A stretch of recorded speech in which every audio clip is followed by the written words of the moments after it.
How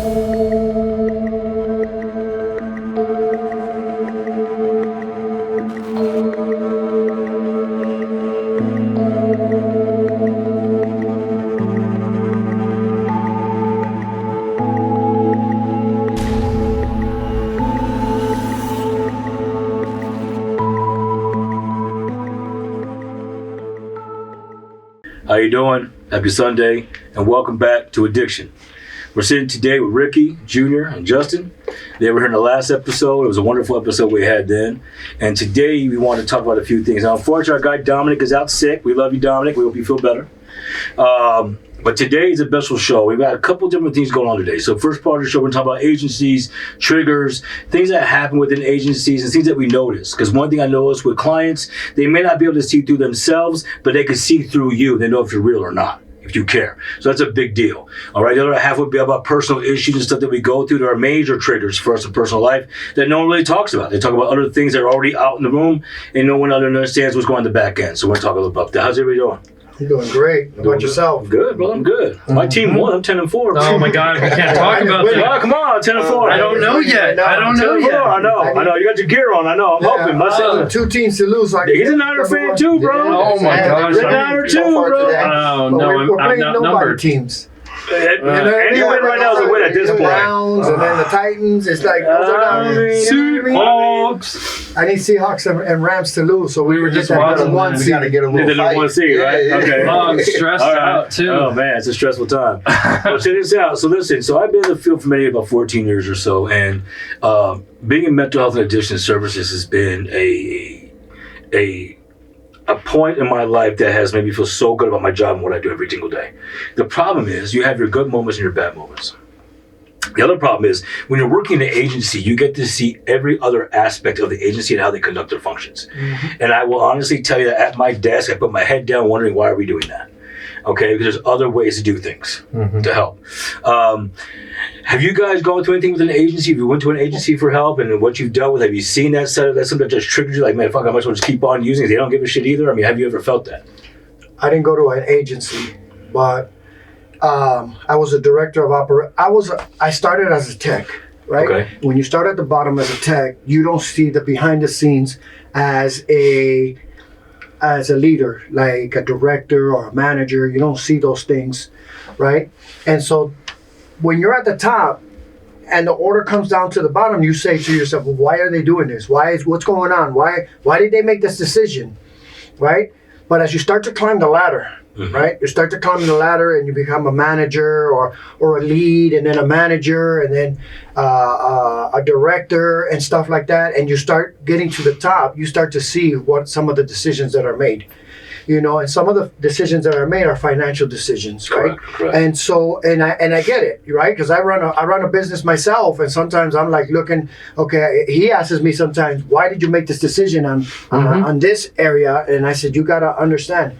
You gotta look at the financial part, and you gotta look at the clinical part, or you know what I mean. You gotta look at both sides.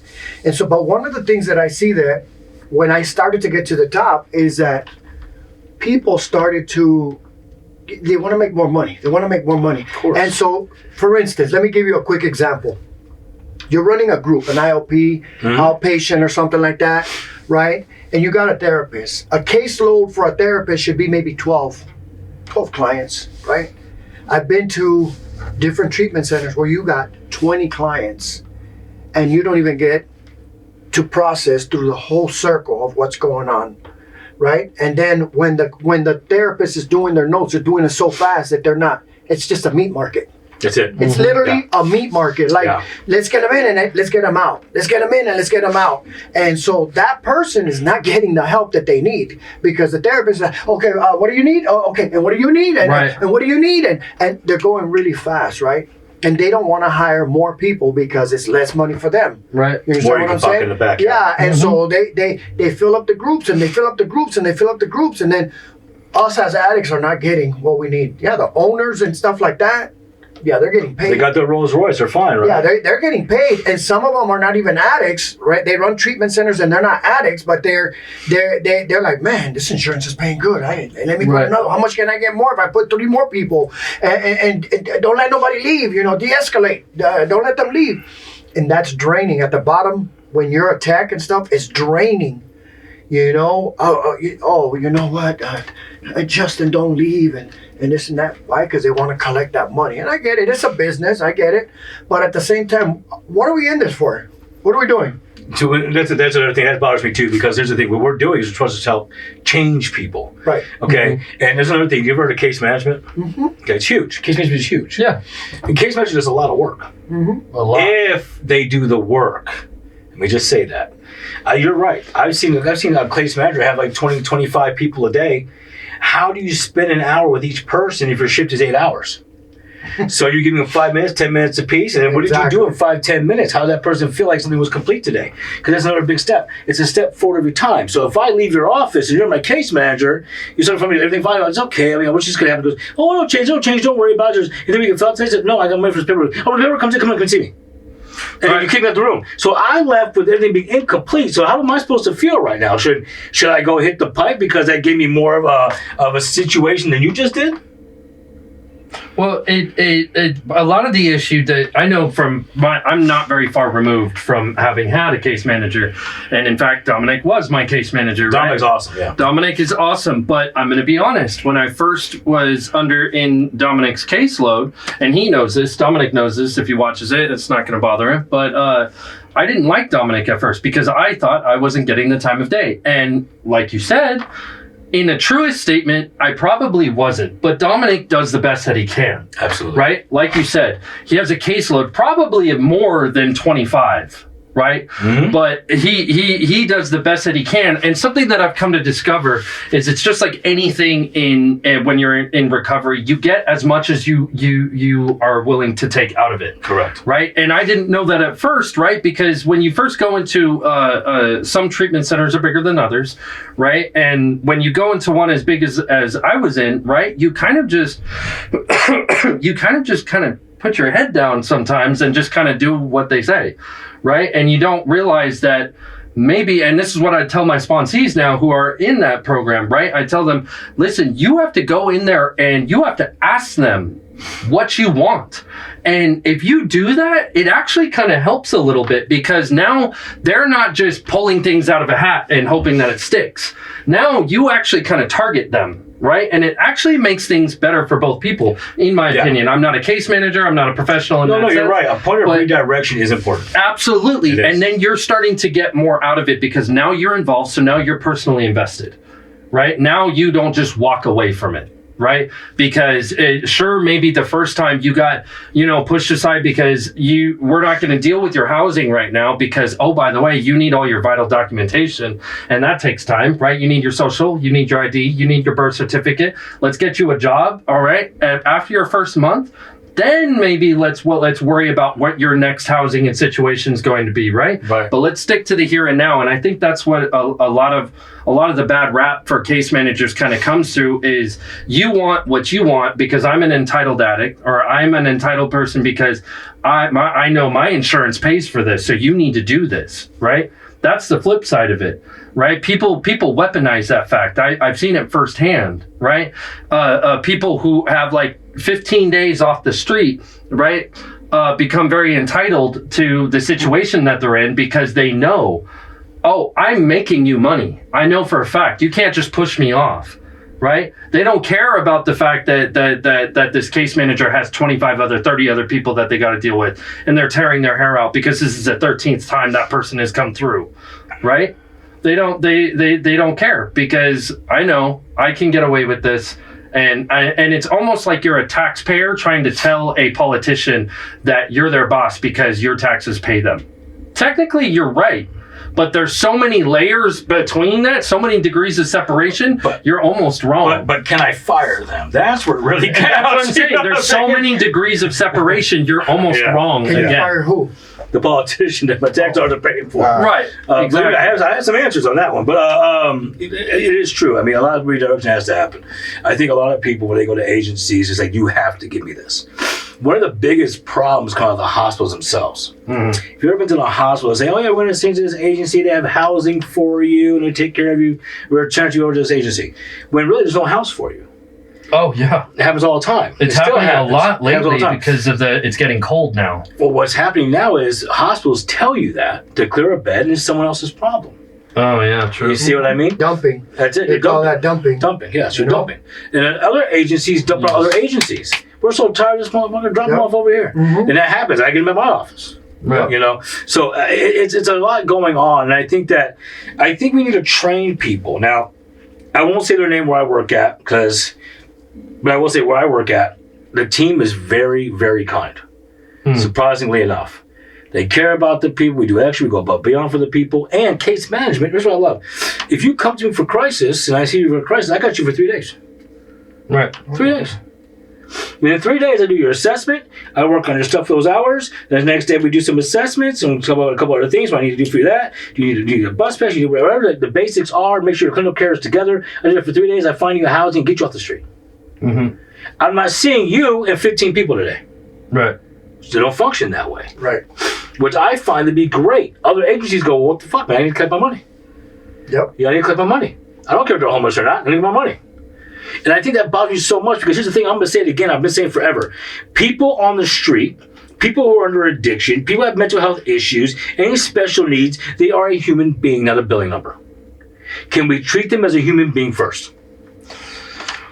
The problem is that's going to be like I hate to do this again, but it's going to go back to the politician thing, right? Can you treat your constituents like human beings? Absolutely, until you scale it to the size that it is, right? When you scale it to the size that it is, it becomes impossible because it's. We would love for that to be the case. That is an idealistic, and me just being 6 months removed from that situation, of course I want to say yes to that. But how can companies that are huge, right? For example, like a lot of the Medicaid companies, they're massive, right? Silver Summit doesn't know who I am. No, but the agency does. Yes and no, right? My one case manager knows who I am. Nobody else there does. The therapist will. The therapist does for the 30 minutes that I'm in The there with instructor her. will know. Right, but they're not in charge of anything. It doesn't matter. We all communicate. But if they don't tell you that, so in my career, what I do is I communicate with the therapist and the instructor for the group. We all three want to see how your behavior is in all three directions. You can be great in my room, shitty in his, and wonderful in hers. Why are you shitty in his? We want a dynamic. We want to put you into a meeting. We want to know, hey, listen, you're great here. You're great there. What the hell is happening over there? And I want to hear it from you, not on paper. Right. People will write me assessments and go read their assessments and see what you want to do with them. I don't. I go in there and go, see this right here? That's an assessment about you. Okay? So I close it, throw it on the table. I don't give a shit. Tell me your story. I didn't even read it. Right. Let me give you an example. Let me. So, if it was me and I was running a treatment center, right? I'm the owner of it because I've been in a spot where I ran a department, but I didn't run the clinical or the medical part. Correct. Right. Correct. Yeah. So the people come in. I started at a 10-bed facility. Now, there's a lot of 10-bed facilities out here that are houses. Oh yeah. Right? Yeah. Now, when you start at a 10-bed facility, my experience has been that you get the attention that you need. Correct. You know what I mean? When you start to get bigger than that, that's when you lose it. Plain and simple. The therapist it has too much on their caseload. You come in, you detox. On a 10-bed facility, you detox. Like you said, you go to residential, you do your residential, they're doing their notes and stuff like that. And you're right. Listen, they're putting their notes and stuff like that. And some of the stuff, because not everybody writes really good. They don't put the information really good. They skim on it and they just kind of like, oh, well, this is what I think that they, you know what I mean? And they put it in there. You know what I mean? For instance, I'm not a very good typer. But they even translate it to something that they Is understand. one thing coming off as a therapist or coming off as Wikipedia? True. Right. Straight up. Right. You know, and if someone tells me this story and I read you, I always read the paperwork. Yeah. And I want to hear your story first and I do my note. Yeah. Then I go back to the paperwork. And I always evaluate everything. Cross-reference. I always do that. So what the hell is that? If this is so important, it came up, why didn't they just say it to me? You know, and I'll question, hey, what was this? Well, I kind of felt that's the direction that we're going into. What the fuck? They're just trying to fill. They're just trying to fill. You see? And they're trying to pigeonhole. They're trying to fit them into. And the reason why they fix the documents, they had to make you meet crisis criteria, Right. So they can get paid. Correct. So they can get paid. Because if you don't get paid, if the company doesn't get paid, you don't get paid. Correct. That's where you're at. Correct. You're fighting. You're up here. The owners, hey, you know what? You got to do this. You got to do that. You know what I mean? And then you got the client over here. So you got two people talking to you, and you're trying to put something together. And the most important is this one. It's like you come up to me and go, yeah, man, I felt really bad, man. I killed my hamster. Shit, my hamster died. And then I read the paper. He killed a whole family in the corner. They were all home. I mean, you see what I'm saying? Like, Right. What the fuck is that? Right, and then they just fit it into it. But you don't create a more of a dramatic role for a client who already has a dramatic role already. Right. You don't build on it. You're supposed to decrease, not increase the symptoms. Mm-hmm. And so I think that there's also another direction in bad that certain agencies go into, right? Where it's not necessarily that their own facility is oversaturated, but now, especially in the city that we live in, the city itself is oversaturated with these facilities, right? Right. And I personally, again, after the program that I was first with Dom, right, I went to another program, right, and they had no idea what they were doing. Junior's aware of this. They had no idea what they were doing. Sometimes I had group. Then group just disappeared, right? They canceled group 3, 4, 6 times before we had one group, right? Then the next time they just said, no, we're not having group. You're going to have a one-on-one with the QMHA, a qualified mental health associate, right?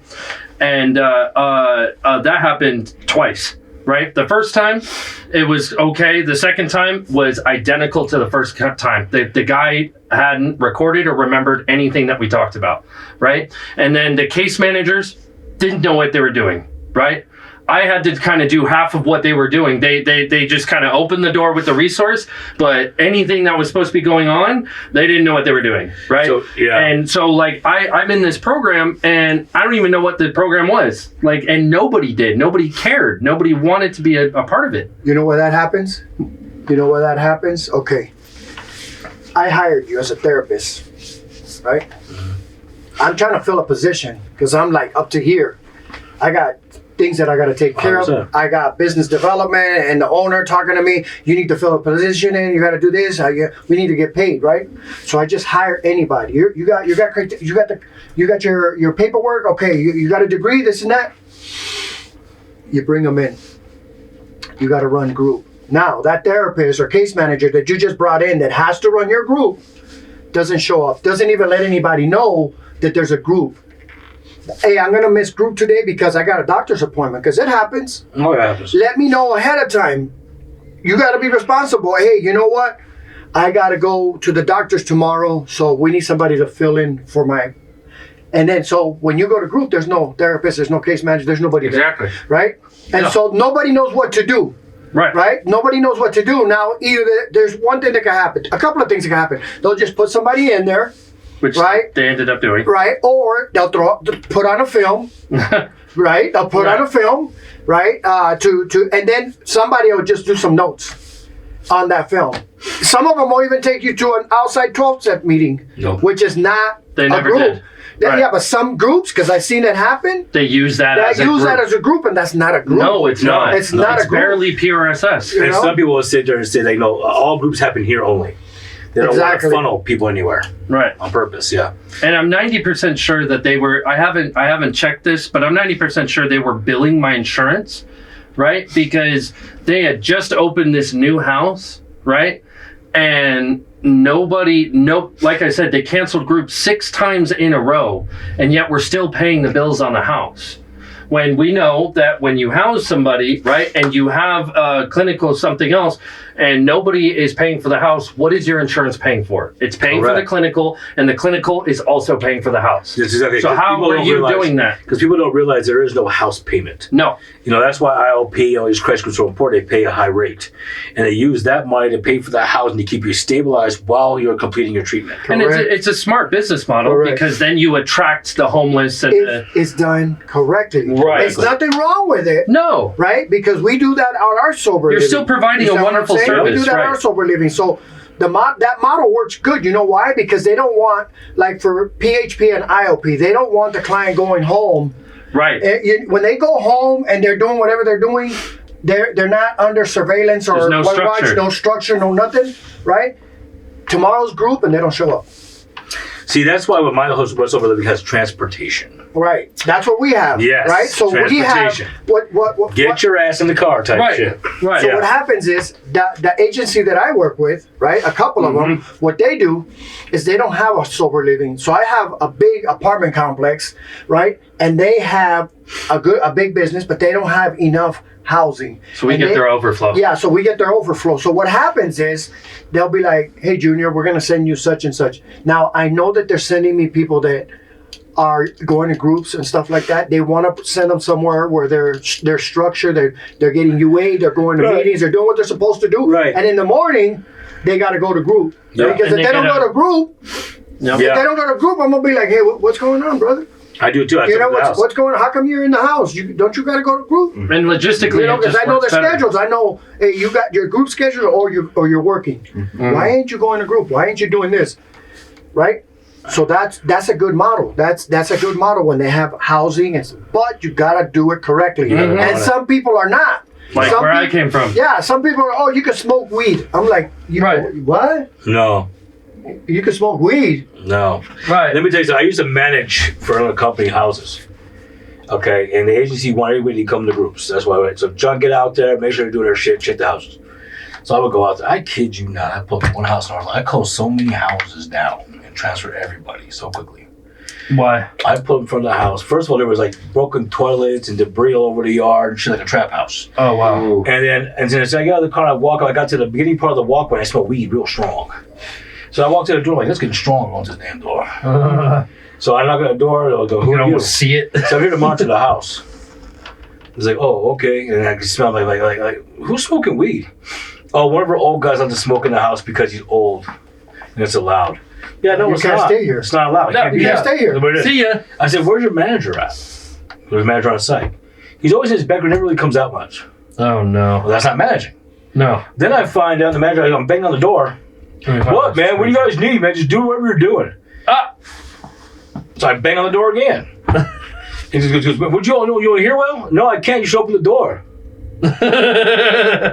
You undercover Boston. This motherfucker opened the door in his underwear and shit like that. He goes, who the fuck are you? I said, the one wanted to know why your house smells like weed and you ain't managing your property. You want to get your ass dressed and come out here now?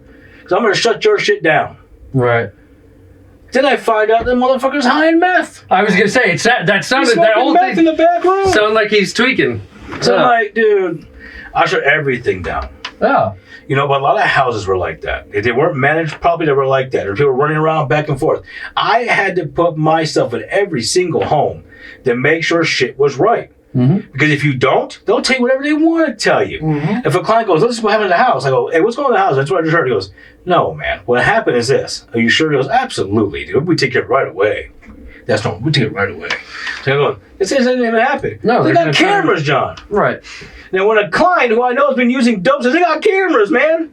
They love the camera all of a sudden, they're not lying to me. Why is there a damn camera? You know, so nobody under addiction or does crime says, look at the camera. No. Okay, so I was like, and we watched videos, like, dude, what the fuck happened? You know, so Right. I'm always really big because the only thing I tell people that come to the house is, oh, thanks for the house is great, this and that. I go, I'm glad you like the house. If you are not compliant with care, you will be leaving the house. Correct. So like, what do you mean? If you are not compliant with care, you are leaving the house. I don't know how else I could tell you that. If you don't respect the house. Yeah, break it It's down. time to Barney go. style. Yeah. Like, if you don't care about your health and you don't care about being in my home, Right. I need healthy people in my home. You need to be an example not just for you, but everybody else in the home. You become a family in a temporary housing situation to depend on one another.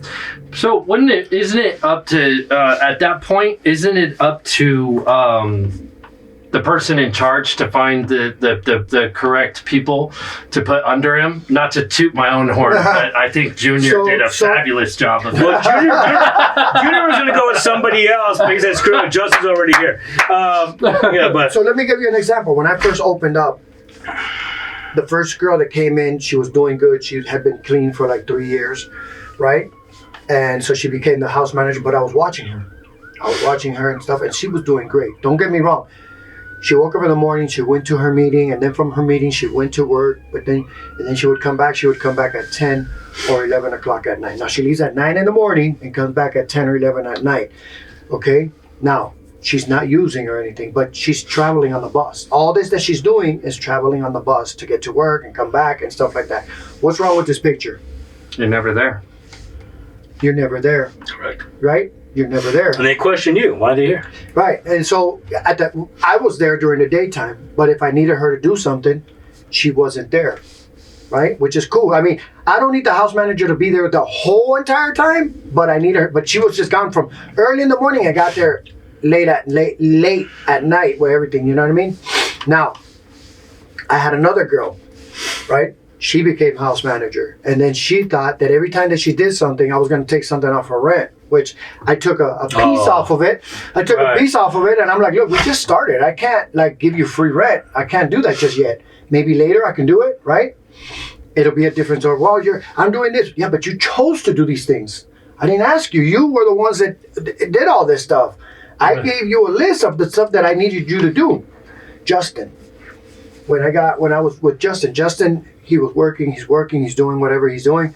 Now Justin's getting ready to get a job. Now Justin goes above and beyond. Don't get me wrong. He goes above and beyond doing his work at the property. Keep your head small. Right? I know, because it's going to be hard to get him out the door. 100%. He had to walk out sideways and stuff. I give that all to my parents. If you ever see that, thank you for teaching me how to work hard. He does an amazing job. And so I told him, I'm going to give you a job description. No. I'm going to do more. I want that now. Yeah, so, I need it now. I still have it. And I know that I needed to give him that job description because I don't expect him to be there 24 hours a day. Well, and I'm an addict. I have a problem with people pleasing. I will always have a problem with codependency and people pleasing. And no is a complete sentence, right? But I have this problem where if I say no to somebody, it's gonna be fine. If I don't like that person, fine. It's probably gonna be fine. But nine people out of 10, I'm gonna say no, and then like minutes later, I'm gonna walk out that door and do whatever because it's gonna bother me, right? Even though I'm on my own free time, right? It's gonna bother me because I'm sitting there watching my TV show or I'm cooking something or I'm doing whatever, right? When I could be doing what this person asked, right? And that's good and all, but it starts burning me out after a while because if I am on property, they do take advantage of me. I know that. They take advantage of me. I need to do everything, right? But what? I've been trying to teach them that. Right. You have. You got to put a system in place. Mm-hmm. Hey, from this time to this time, I'm open. This is what I'm going to do from this time to this time. And you can't, like when we do our UAs, we were doing our UAs, the guys were doing them all day. And then the girls, when my girl came in from this time to this time, well, somebody complained and said, why do the guys get more time to do their UAs than the girls don't? I said, okay, no problem. I changed the rule. Now you're going to start from 4:30 to 7:30. You got to do your UAs from that. Now, if you go to work or you have something to do, let us know and we'll go ahead and do your UA earlier, a day before, the day after, or whatever case may be, right?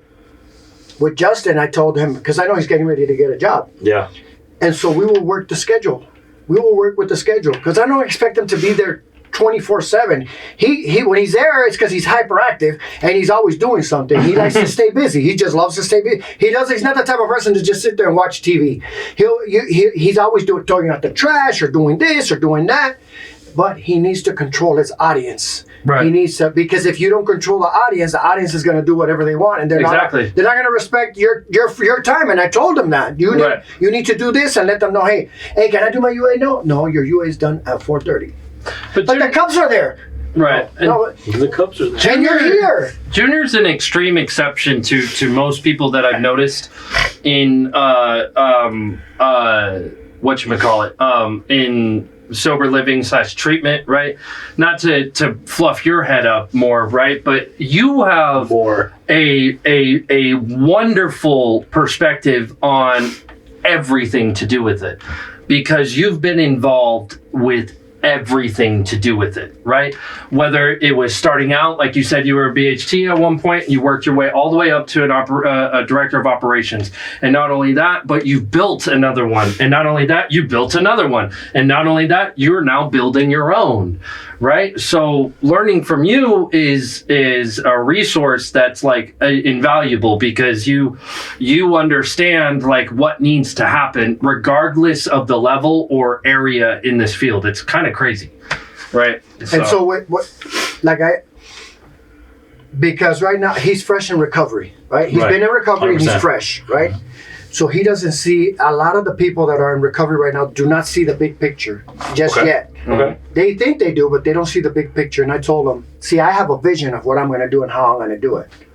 If a bag of money was to fall right now and be like, I would be able to do exactly what I wanted to do and build a treatment center and sober livings and everything that I needed. But that's not the case. I have to do it slowly, right?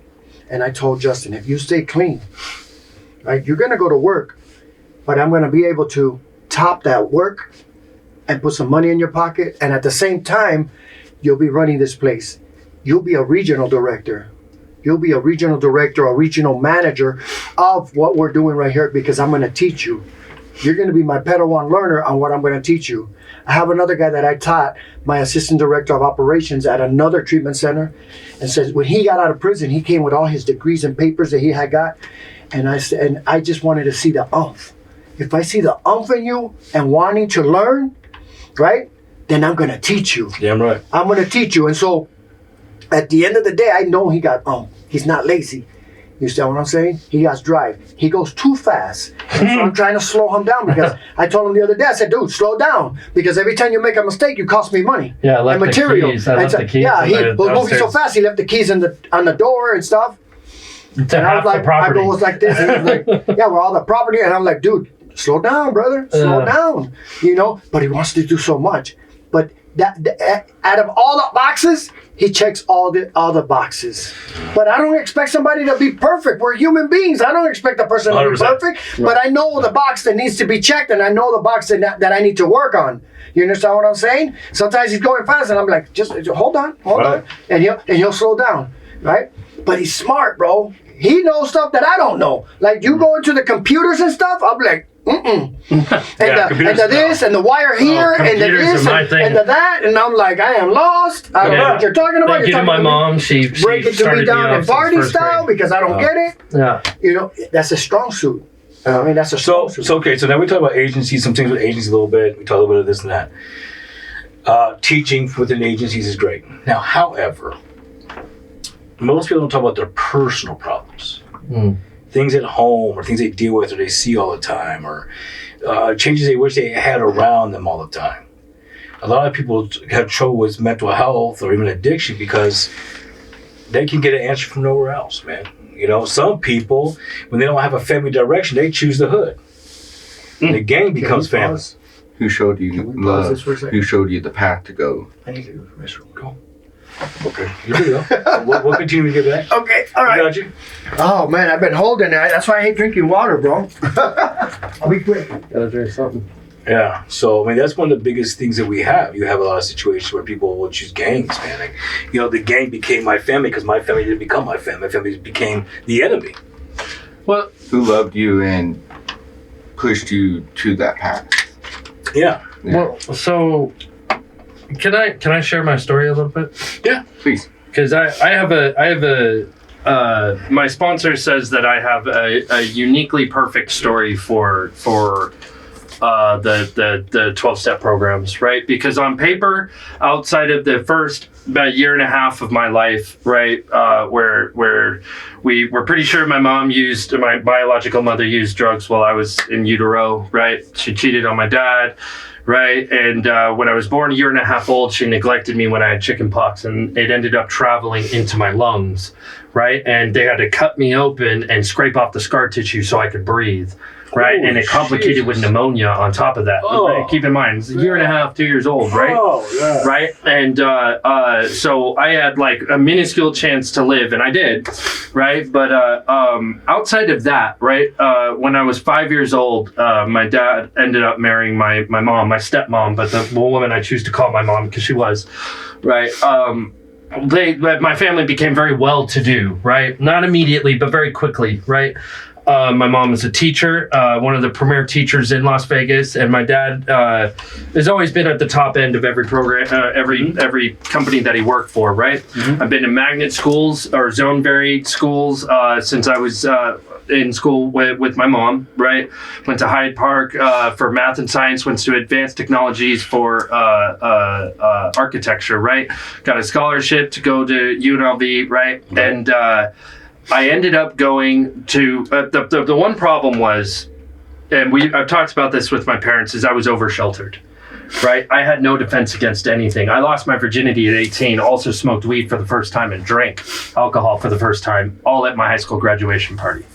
That's a hell of a party. Right, it's a hell of a party. I love that party. I'll remember that one. I'll remember that girl forever. All right. But anyways, the point of it was when I finally went to college and I dormed at UNLV, right, I had no defense against any of it, right? Okay. So when a woman first introduced me to meth, I snorted, smoked, and shot it all in one night. Wow. Right, and then months after that, I went to prison for years, right? And keep in mind, this was the guy that, played the cello since he was in third grade, right? Like, why am I in prison, right? And my family, they kind of had to separate because it was too painful for them, right? It was too painful, right? So now I'm in prison. I'm tattooing on and celled up with ONS, INS, with Peckerwoods, with the whole gamut, right? If you've been in there, you know what I'm talking about, right? And I'm doing more drugs in prison than I did outside of prison, right? Because I'm a tattoo artist, right? It shows up at my door, right? And I get out, by the grace of Narcotics Anonymous and RIP Myrna Winslow. I do okay, right? And then I drop it, and my family comes back into my life, right? And then I lose myself because of some heavy things that happened in the program, and then I lose my family again. They don't, and it's all because of the guilt. I can't. My family, I as much as they would probably not care to admit, they're very image oriented. Very image oriented, right? Where if you don't fit this image, I don't know if you need to be around, right? We love you, but I don't know if you should be around, right? And that can happen in certain families, right? And it became very difficult to talk to them because there was nobody in my family I could talk to about this. Right. When this next time that I was out, I was in the reverse side of gang territory. I was around Crips and Bloods. I was in Sahara and 6th Street, bro, in the middle of fucking gang territory. And again, my family just cannot relate. They cannot relate to it at all. So who do I talk to? Right. The therapeutic value of one addict helping another is what? Without parallel. For a reason, right? Mm-hmm. You know what I've gone through. You know what I've gone through. You know what I've gone through. Everything that I said, you guys were nodding your head because your story is coming out of my mouth. So it becomes easier for for my story to come out of your mouth, right? And then we have a back and forth. We have a dialogue. And then you find somebody who has what you want, right? Well, let's find out. Let's see. Ricky, do you have a question about this topic? I know this was something we kind of discussed a little bit.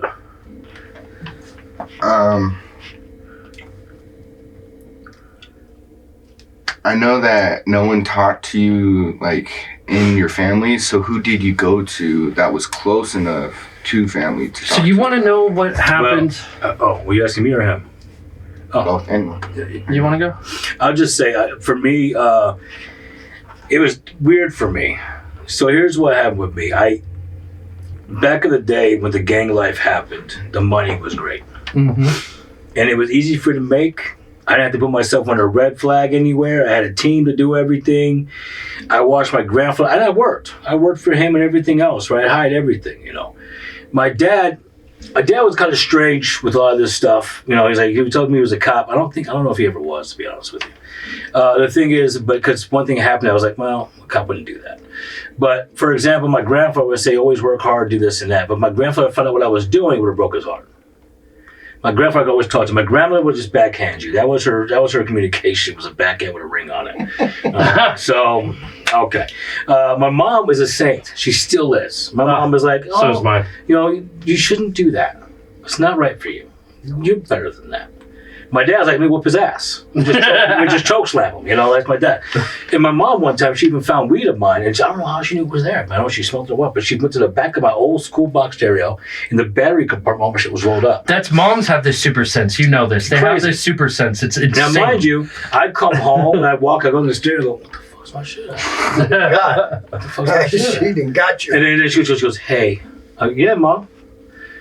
There were some bad things in the radio. So I flushed them down the toilet. Oh, so me right away, I'm like, you did where? What? Yeah. No. Did it all go down? No. You know, Are you sure? She didn't say my no part. She goes, no, you shouldn't flush it. I don't understand. It's bad, right? Like, Mom, I love you. God, I love you. Just go to the other room for right now. Let me just breathe. You know, my dad, on the other side, was very. My dad one time thought, he goes, I think he's a drug addict, so I'm going to catch him tonight. So I came home late. He goes, hey, son. He's in the kitchen. I go, what's up, Dad? Because it's late. So, yeah, I just party up a little bit, you know, chicks and shit. He's like, yeah, you hungry? I'm like, I could eat. You know, I got some plate. He had ribs, bro, and all like the barbecue trimmings. I don't know why he made me a plate like that, bro. Yeah. And I was like, fuck, I'm so trying to read you. I'm so high, bro. Yeah, But here's the fucked up part. I tore that shit up. What were you high on? I was weed. Okay. Okay. This motherfucker thought I was on meth. Right. Right. So if he did not know, He did not know. he was like, wait a minute. So he went to my He's mom. eating all that. He went to my mom and he didn't goes, know. he's 'Cause not high. He ate all the food. Yeah. Right. Yeah. That's hilarious. If he was on it, he wouldn't have not. No, I wouldn't have touched that shit. An addict would have been able to detect. I would have been having my rollerblades on at 2 a.m. going down Long Mountain somewhere. You know what I'm saying? Like, Right. it was weird. He didn't know. You know, so that was my dad. You know, How did that feel? Like your parents thinking you're gonna be just doing bad instead of like. okay. My mom didn't know until I told her later on in life. My dad always so my dad talked a lot of shit to me growing up. So here's the thing: emotional behaviors, verbal behaviors can hurt somebody, right? Mm-hmm. For me, I grew off of them. So my father used to call me a different name in the book all the time. It was never my first name. And one day he called me a name, and he goes, all right, I got promoted. That's what I yelled in the house. Mm-hmm. You know, he starts like, who the fuck you mean you got promoted? I'm like, I got promoted, new name. But, you know, I wasn't telling you, I was talking to your sister. I was like, well, I still got promoted. Fuck, you know, so it was just one of those things, you know. And but he called me a different name in the book, and then he used it to me one time. He says, you know, the best part of you ran down your mother's leg. Damn. That's what he said to me. That's a rough one. That's what he said. I never heard that shit before in my life from anybody else, by the way. Yeah, that's a rough one. You need to ride your sister's coattails so you can eat because you're a fucking loser. I don't know why I have a piece of shit for a son. I didn't ask for this shit, but don't worry, I'll talk to God when I get there. Like, oh, that's good. That's good. Making some progress here. So what happened was, and one day we went to this big spiel. Not many people, and you guys don't know a lot about me, but you're about to find out a little bit. But what happened with my father is I went to California one time, and I was at his house, and we're in the car. And my dad was in the car. In the car, he starts asking me questions. He goes, hey, man, he goes, I just want to say I'm sorry for everything that I said to you and shit like that. So I'm all good. It didn't hurt. He's like, what do you mean it didn't hurt? It didn't hurt. He says, well, I mean, I didn't want to hurt you. I said, it didn't hurt. He says, well, I mean, for some of the things I said. No, I know what you said, and I did really good. I like them. But the thing is, it didn't hurt. You just gave me more experience for observation at home. I said, because how did you do this? How did you graduate? How did you go through college? How did you end up an honor roll in college? In spite of... I did that. Because in high school, I didn't even fucking go to school. Right. I was known as a straight F kid who was probably bored as fuck. Okay? They actually called my parents in for that, by the way. They have a meeting for that. Do you know that? Straight Fs. Doesn't do anything. I don't know how he does it. That's an actual meeting. I sat back like, showing the trophy. But the thing is, I was in there, and He says, how'd you become the person you are today? I said, do you want the honest truth?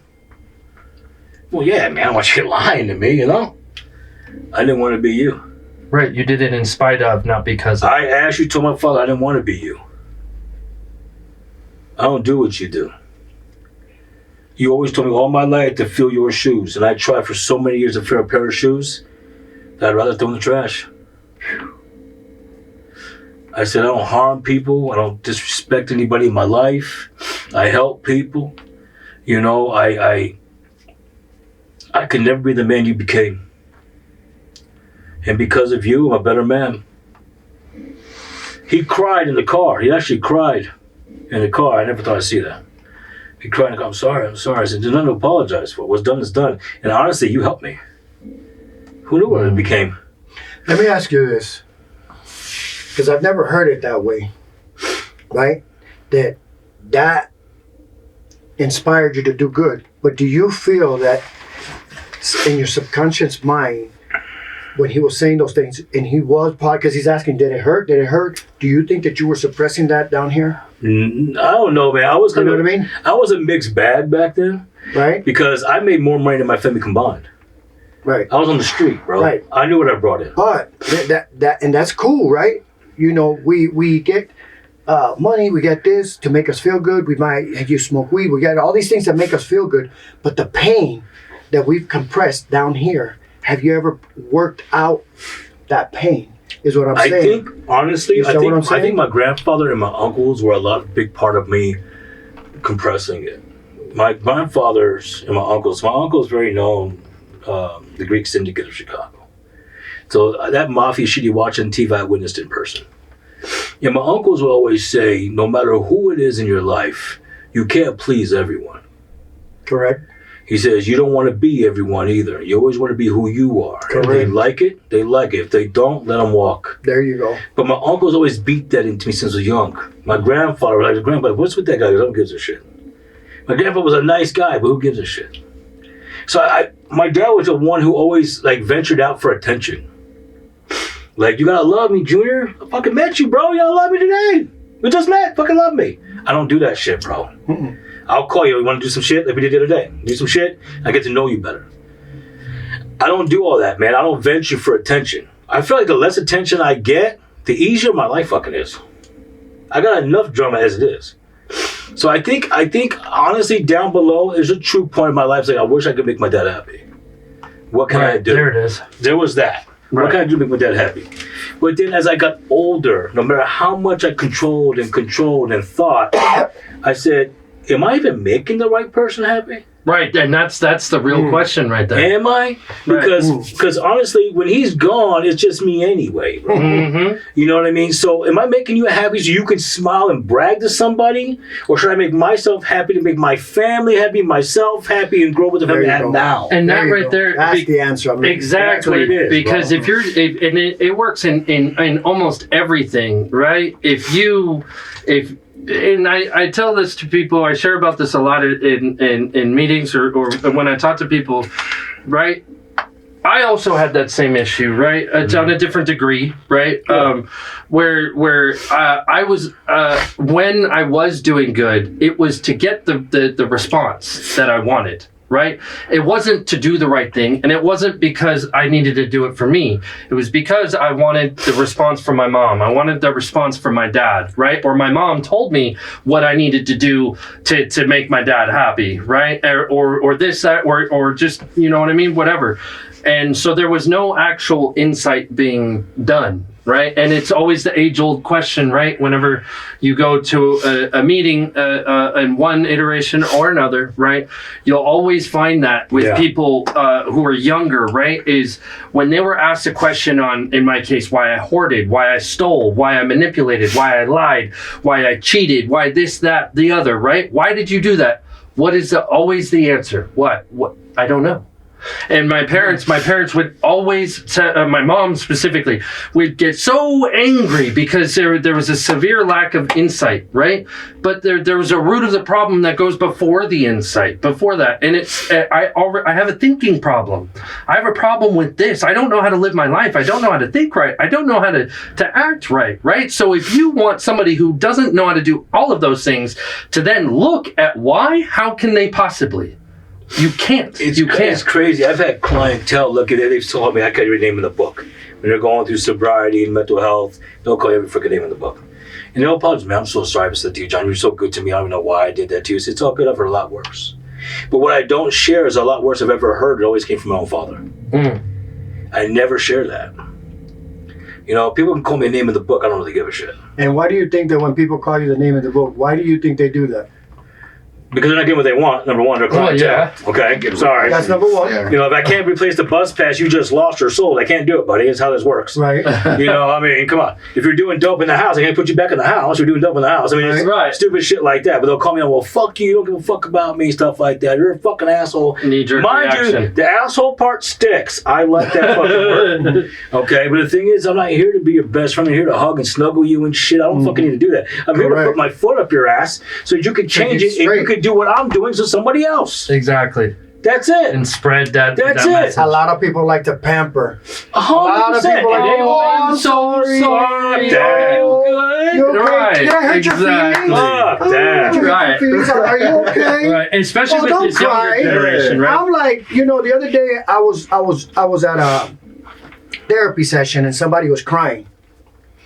And the therapist said, hand that person some tissue. And I was like, honestly, I don't have people tissues. I don't. I don't. No. It's not. No, I don't have. You're expressing your feelings. Yeah. And what? What do you mean? You know, you're not gonna do that? No, I said. You know why? Because tears are cleansing. Let that person cry. Let that out. It's Let funny. it all out. Let that out. This actually this makes you laugh because when I instructed groups, That starts the process when you start to. I have a phenomenal friend named Vanessa. She's phenomenal. And she'll make fun of me and shit. I have this thing of my pinky ring. It's my fucking, I don't realize I do it. But someone starts crying in my group and I'm like, I look and I go, why are you crying? And I don't know I do that. Lopez. I don't know why I do that. Exactly. It just obviously comes out like that. Why are you And crying? then so she goes, hey John, why are you crying? I don't sound like that. You know, No, it's a little but more it happens. bullshit. But it happens every single time I twist my pinky ring. Why are you crying? You know, so it's a weird thing. But the thing is, it's weird. I asked the question because I asked the question because I need you to give me an open answer because I have a question for you. Yeah. If you cried, what are you doing? You have no reason to cry if you're making the mistakes. Don't look at me for words I put out there that you were afraid to listen to before, because I can guarantee you I'm not the only one who told you this shit. Correct. Close friends, family who gave two fucks about you. A stranger say, hey bro, what you doing? Gave a fuck about you. Use the same words I said, oh fuck you, get the hell out of my face. Then I see as an instructor in the group, you go, son of a bitch. Fuck off. What are you gonna do different? Fix it. When are you gonna do something different? Yes. It's plain and Don't simple. play All that that game. crying and So listen, crocodile tears. Everybody talks to me all the time. Goes, John, how'd you get through that in your life? You ask me all those questions, right? How'd you get through that father shit? You're still alive, bro. I talk to him every now and then. You know, it is what it is. My personally though is I use my past to develop my future. Deep. So Say that That's again. deep. So I literally told everybody that I am a creation of observation. And they go, what the fuck is that? I observe everybody around me, family and close friends and other people. And I will absorb the positive I like and throw the rest of you away. Creation through observation to become the future from my past. Right. That's all I do. And I became the person I am today. If a homeless guy walks up and goes, hey man, you got it. Yeah, you hungry, bro? I don't give you money. Please, if you're not getting money, I will feed you all day. I won't give you money. I don't want my dog to kill you. I don't want that to happen, especially with the shit's out there today. But I will feed you. Your dog's hungry? Where can I get the dog food at? Right. You know, if you need help, John, I need someone to talk to. Have a fucking seat. Happens all the time. You know what I mean? But for me, it's you got to be that person, man. And I think when you guard yourself and you become an angry person on the inside because of choices that you made, and you want to expel that into other people around you because they're the opposite of what you became, Well, misery loves makes company. you wrong, bro. It makes you wrong. Okay, listen, my dad, a cheater, fraud, robbing people, payment shit. I think he's built like 10 companies never came off the ground. I'm not sure exactly what's happening, right? But I'm going to tell you this right now. All of his darkness is sitting there. Mm-hmm. And this is on cam. And I will say this. How the hell do you call my mother number one right now when you have a wife at home? Well, You hear the room? You put your head down. How do you do that? And that's mental health, bro. My dad, who says I should not, I was a loser, calls me all the time asking about med questions. I talk about some meds. I'm not sure if this is right for my son. Well, call Elaine. right. Call my sister. Ask her about meds. You know, stuff like that. And it's weird, man. Like, you know, in clinical, man, he's his counselor. His counselor told this. Not a decision I would have made, sir, but let me tell you something. This is something he probably should have done as a practice thing. You know, something like that. And this might have worked. And then you can venture off into accompanying a pet or something like that, right? Big story. You know, he goes, that's what I thought too, man. I said, but I am not the clinician. If that's the clinician in California said, you got to follow direction. You can always have your concerns and ask questions. But I don't want to be the third-party counselor because all of a sudden I graduated and I'm the best ever. Right. Get the fuck out of here. I don't play that shit. You know what makes me happy? Let me tell you what makes me happy. I feel like Kevin Hart. So here's the thing. I'll tell you this right now.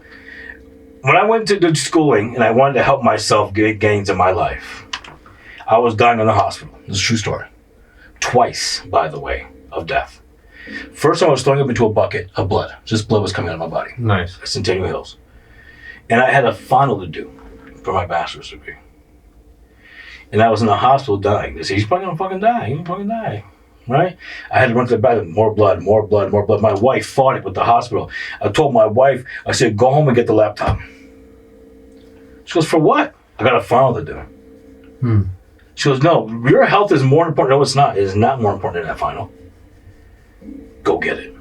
Right, and the hope probably helped. The knowledge that you had something that you needed to do can help you. But it wasn't just psychosomatically. It wasn't just for me. Right. So here's what happened. I did it, and by the way, I aced that fucking final. That's right. And got my bachelor's degree in psychology. So it was on the wall, and I had one of my kids say, "Dad, if you're going to us in the hospital, why'd you do your homework? What's hanging on the wall?" If I was not here today, son, your goal going through life was to look at that on the wall and know what I went through and I got that on the wall. Wow. So what would stop you from not getting yours on the wall? Right. I just got goosebumps. It's direction for your children.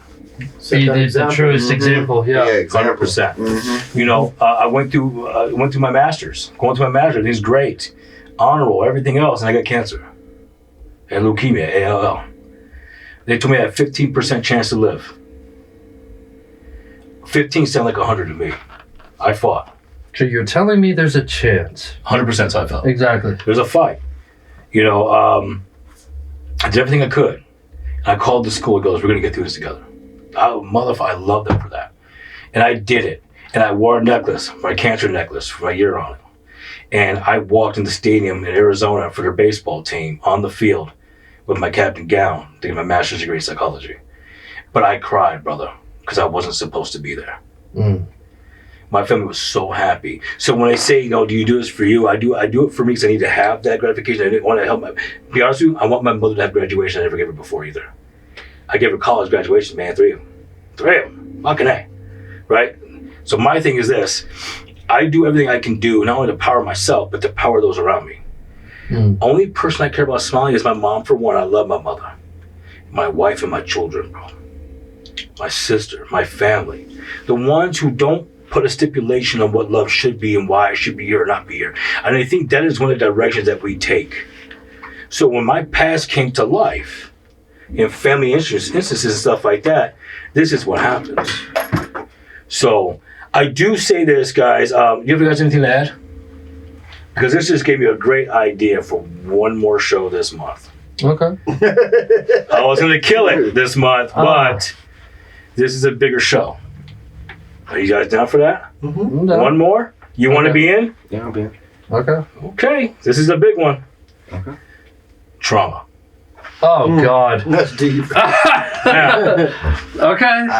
They might need to be a 2-hour one. It could be 2 hours. If Brandon has 2 hours, we'll take 2 hours. Here's the thing. Right. The reason why is this, because a lot of us go through a lot of struggles in life with addiction and poor choice, stuff like that, but a lot of it stems from some sort of trauma that may have took you down that road. And I think a lot of people, and I've said this on this show before with addiction, that this is always a journey. It's not a mistake you made. It was always a journey. And that journey could be trauma that said, damn, bro, this is my choice right now. It's what I got to do. You know what I mean? It may not be what you want to do, but you had to make choices. I will talk about my personal trauma. You talk about yours. Let's talk about trauma. Anybody else wants to be there? We could fit them in a corner somewhere. I'll put them in a corner. Right. The thing is because trauma is so big. When you go in to get stuff from agencies, you go for therapy and stuff like that, they don't go, hey, you know, what kind of trauma did you go through to get to this place? You ever hear that? No. Hey, why are you doing crack? That's what you usually hear. You're on dope now? You're high now? Do I need drug testing? That's not the question. The question is, what the hell did you go through to get here right now? That's a much better question. Much better question. 100%. Right, because it's not that the drugs are not the disease. Right? So why are you going to ask about the drugs? Because something created the disease to start. Exactly. And no one wakes up. No one says, hey, it's all good. Hey, I just got born and I'm going to do crack tomorrow. Right. Nobody does that shit. Nobody. Okay? Something happens, okay? Well, maybe Brandon. We don't know. I'll talk to Brandon later. But the thing is, I appreciate you guys. You guys have been great again. I think we're going to shoot for next Sunday. If we do next Sunday's show, will be the last show of the year. We're going to do it next Sunday, maybe. It's before Christmas, and we'll do whatever we have to do. If there's any questions, we do post videos. Please ask a question when I put comments. Hey, man, can you guys talk about this? This is something that brought attention to me. I will bring you up in the show and say, hey, I got a message from so-and-so on social media. This is what they asked. Let's answer that question a little bit for you. We want to help you, too. It's not just about us and people listening. We can help you directly. Ricky's first time on the show. He's going to be more talkative next week. I promise you. It's the first go. All right. I appreciate you guys. Junior, Justin, you guys are amazing. Thank you so much for watching Addiction again, and have a happy rest of your Sunday.